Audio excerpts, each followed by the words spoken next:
तो आज फिर से स्वागत है नए वीडियो के साथ। त्रिकोणमिति का अगला टॉपिक है वो है त्रिकोणमिति का अनुपात। त्रिकोणमिति में जो आप त्रिकोणमिति अनुपात जो है छह तरह के त्रिकोणमिति अनुपात पाए जाते हैं, sine theta, cos theta, tan theta, cosec theta, sec theta और कॉट थीटा। साइन का फॉर्मूला लिखा हुआ है साइन थीटा बराबर d by n, cos theta बराबर d by n, tan theta बराबर होता है डी बाई। इसका नहीं लिखा है, इसका मतलब है कॉस थीटा जो tan थीटा का उल्टा होता है, सेक थीटा कॉस थीटा का उल्टा, कॉट थीटा tan थीटा का उल्टा। अगर ये फॉर्मूला याद और उल्टा होता है इसका हो जाएगा h बाई टी। सेक जो है कॉस का उल्टा होता है तो इसका b बाई h है तो इसका हो जाएगा h बाई b।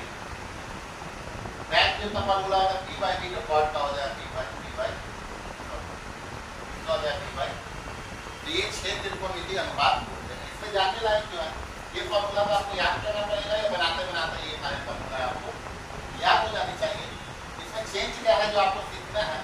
अगर कोई भी त्रिकोणमिति अनुपात लिखा है, जैसे मैंने लिखा है साइन थीटा, साइन के बगल में हो, कॉस के बगल में, किसी भी त्रिकोणमिति अनुपात के बगल में ये जो लिखा रहता है ये हमारा याद रखना है कि किसी भी त्रिकोणमिति अनुपात के बगल में जो लिखा हुआ है वो आपका एंगल होता है, मतलब कोण होता है।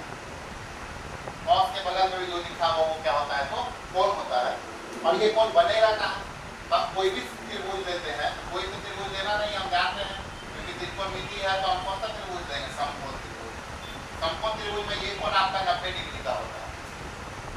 अगर ये कोण 90 डिग्री है तो बचा हुआ ए और सी दोनों कैसा कोण होगा, तो आपका न्यून कोण होगा। दोनों कोण का कोण होगा तो न्यून कोण होगा। और इन्हीं दो न्यून कोणों में से कहीं ना कहीं क्या होता है, ये एंगल आपका थीटा रहता है। तो अगर एंगल यहाँ थीटा बन रहा है तो जिस एंगल का बात होता है उसके सामने वाले भुजा को हम लोग लंब कहते हैं। जिस एंगल का बात होगा उसके सामने वाले भुजा को क्या कहा जाएगा, लंब। ये भुजाएं आपका हमेशा क्या रहेगी, तो कर्ण ही रहेगी, ये भुजा कभी नहीं बदलता है। सबसे लंबी भुजा जो है समकोण त्रिभुज की कर्ण होती है। और कर्ण क्या होता है, कर्ण भुजाएं जो है कभी नहीं बदलती है, तो कर्ण की लंबाई हमेशा यही रहेगी। जिस कोण का बात होता है त्रिकोणमिति में उसके सामने वाले भुजा को हम लोग क्या करते हैं, लंब। ये हो गया कर्ण, तो ये बचा हुआ क्या हो जाएगा आपका आधार हो जाएगा।